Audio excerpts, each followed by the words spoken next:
यह कहानी है एक बड़े मेट्रो सिटी में रहने वाली वसुधा की, जो अच्छी नौकरी की तलाश में यहाँ आ पहुंची है। आंखों में बड़े बड़े सपने और बहुत आगे जाने की चाह। यूं तो वसुधा माता पिता की इकलौती संतान है, लेकिन वहाँ उस छोटे शहर में उसके सपने पूरे नहीं हो सकते थे। उसे तो बड़े शहर आना ही था, अपने पैरों में खड़ा होना था और जीवन में सारे ऐशो आराम चाहिए थे। आज वसुधा बहुत खुश है, क्योंकि जिस ऊंची उड़ान और ऊंचे सपने लेकर वह आई थी, उसकी सीढ़ियां जो मिल गई थी। वसुधा को आज एक बहुत ही अच्छी जॉब मिल गई है।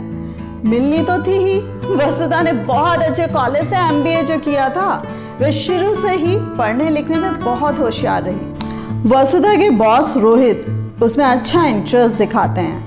उसे भी लगता है कि यह भी आगे बढ़ने की अच्छी सीढ़ी हो सकती है, तो वो भी बराबर से इंटरेस्ट उनमें शो करती है।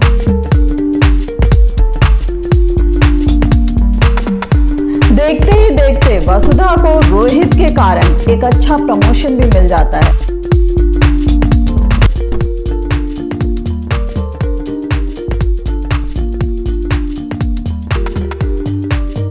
अब आपको रोहित के बारे में कुछ बताते हैं।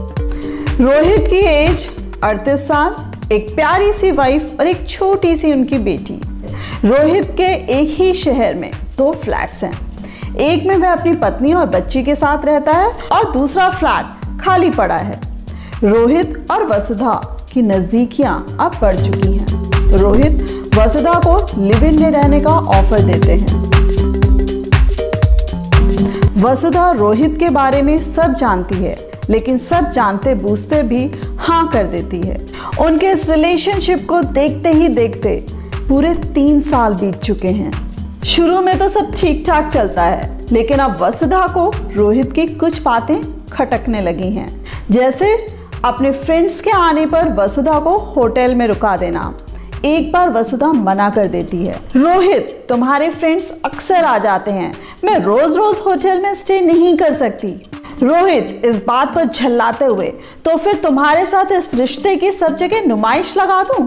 मेरे सामने मुंह मत खोला करो, तुम आज जो भी हो वो मेरी वजह से हो। रोहित और वसुधा एक साथ घूमने फिरने नहीं जा सकते, क्योंकि रोहित को अपने पकड़े जाने का डर लगा रहता है। रोहित का हर समय ताना मारना कि तुम्हारा प्रमोशन और करियर की ग्रोथ वो सब मेरी वजह से है। वसुधा को ये सारी की सारी बातें बहुत ज्यादा खटकती हैं।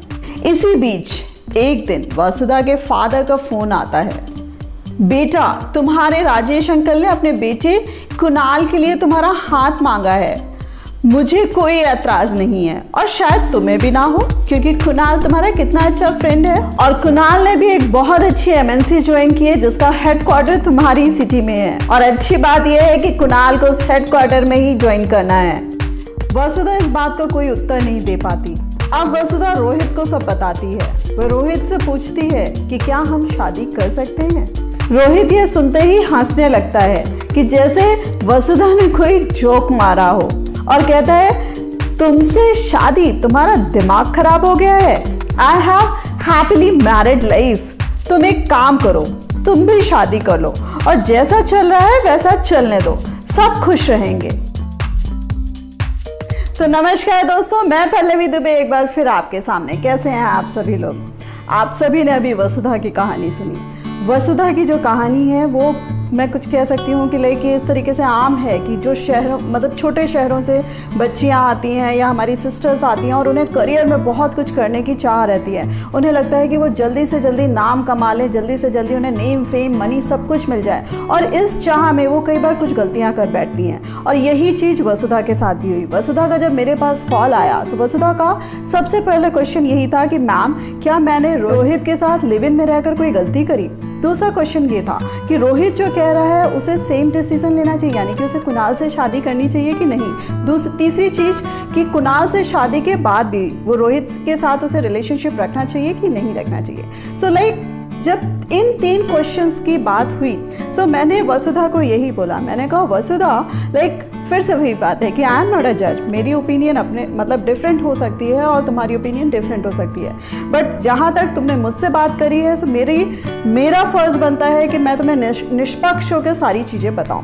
पहली चीज़, कि जब तुम लिव इन में रहना शुरू किया रोहित के साथ, तब उस समय तुमने जानते बूझते ये चीज़ स्वीकार करी कि Rohit was a married man. उनकी अपनी एक वाइफ है, अच्छी मतलब प्यारी सी छोटी सी बच्ची है, और उसके बावजूद आप उसके साथ रहने को तैयार हो गए। दूसरी चीज़, आपने उस समय ये भी नहीं सोचा कि आपके इस रिलेशनशिप का आगे क्या फ्यूचर है, क्योंकि रोहित तो बचते बचाते इस रिलेशनशिप को जी रहे हैं और रोहित के लिए इसमें कोई गिल्ट भी नहीं है, क्योंकि उन्होंने अपनी वाइफ के साथ गलत किया हो ना किया हो वो तो उसे कोई पछतावा है ही नहीं। लेकिन जहाँ तक आपकी बात है वो अपने आप में बिल्कुल क्लियर है कि उसने आपके साथ कोई गलती नहीं करी, क्योंकि उस पहले दिन से आपको पता था कि Rohit was a married man, right. So यहाँ पर बात ये आ रही है कि आपको जिस रिलेशनशिप में कोई फ्यूचर नहीं दिख रहा है, कोई सिक्योरिटी नहीं दिख रही है, और तीसरी सबसे बड़ी बात, जिस रिलेशनशिप में कोई सम्मान ही नहीं है, यानी कि कोई भी आपसे कभी भी कह सकता है कि आप अपना घर छोड़कर दूसरी जगह चले जाओ, होटल चले जाओ, आपको वो सोसाइटी में दिखा नहीं सकता, आपको वो रिस्पेक्ट नहीं दे सकता, बात बात पे ताना मारना। सो लाइक इस रिलेशनशिप को आप क्या कहोगे?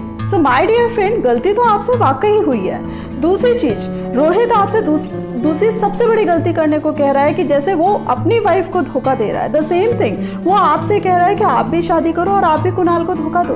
सो माय डियर फ्रेंड, जब शादी करी जाती है, विवाह के बंधन में बंधा जाता है, सो सबसे बड़ी जो नींव होती है वो होती है ऑनेस्टी की। और ऑनेस्टी के साथ साथ एक बड़ी चीज़ और मैटर करती है कि आप अपने रिलेशनशिप में कितने लॉयल हैं। अगर लॉयल्टी नहीं है, अगर ट्रस्ट नहीं है, फेथ नहीं है, तो ये रिलेशनशिप तो कहीं एग्जिस्ट ही नहीं कर सकता। और उससे भी बड़ी बात, आप किसी और की ज़िंदगी से कैसे खेल सकते हो? सो वसुधा, आपने रोहित की वाइफ के साथ गलत किया, और उससे बड़ी बात, आज आप फिर गलती करने जा रहे हो, आप कुणाल की भी ज़िंदगी बर्बाद करने जा रहे हो। सो वसुधा, अपने आप को रोको। करियर की अगर मैं बात करूं वसुधा, आप शुरू से कॉम्पिटेंट रहे हो और आप इस चीज़ को भूल गए। आपकी एजुकेशन इतनी अच्छी रही है, आप अपने आप में बहुत अच्छे रहे हो, और आप इन सारी बातों को भूल कर एक पर्सन पर डिपेंड कर गए कि आपके करियर की जितनी भी ग्रोथ है वो सारी रोहित की वजह से है। सो आप इन सारी चीज़ों को भूल गए। My dear friend, we all are females and हम सब बहुत कॉम्पिटेंट होते हैं। हम सब वाकई अगर अपने पे आ जाए ना, तो करियर और फैमिली दोनों चीज़ों को बहुत अच्छे से संभाल सकते हैं। और कभी भी जब हमें करियर में आगे बढ़ना है, तो हमें उसके लिए इनसिक्योर होने की ज़रूरत नहीं है, और उसके लिए कहीं भी कॉम्प्रोमाइज़ करने की भी ज़रूरत नहीं है। अभी तक जो गलतियां हो चुकी वो हो चुकी, उनको बाइकॉन करो। अगर आप कुणाल से शादी करने का डिसीजन लेते हो, सो माय डियर फ्रेंड, आपको पक्के तरीके से ये भी डिसाइड करना पड़ेगा कि आप रोहित को पूरी तरीके से छोड़ दोगे और पलट कर कभी नहीं देखोगे। And my dear Vasudha, last but not the least, यही एक कंपनी नहीं है जिसमें तुम्हें ग्रोथ मिलेगी या प्रमोशन मिलेंगे। एक कंपनी नहीं है, बहुत सारी कंपनीज हैं, और वहाँ जाकर भी ऐसा नहीं है कि तुम दूसरा रोहित ढूंढोगे। अरे डियर, तुम बहुत कॉम्पिटेंट हो, आगे बढ़ो, अब दूसरी कंपनी ज्वाइन करो, इस कंपनी को छोड़ दो, तुरंत नोटिस पीरियड अपना सर्व करो, दूसरी कंपनी ज्वाइन करो और अपने पल पर आगे बढ़ो dear, and you can do it Vasudha. Believe in yourself, God will give you best out of you. और ये मैसेज मेरा केवल वसुधा के लिए नहीं है, मेरी जितनी भी यंग फ्रेंड्स हैं, जितनी भी मेरी यंग सिस्टर्स हैं, ये मैसेज सबके लिए है कि अपने करियर के लिए आपको इस तरीके के फालतू के कोई भी कॉम्प्रोमाइज़ करने की ज़रूरत नहीं है। प्लीज़ एंड प्लीज़ आप अपनी कैपेबिलिटीज़ पे ट्रस्ट करिए और आगे बढ़िए। Thanks a lot for giving me this much time.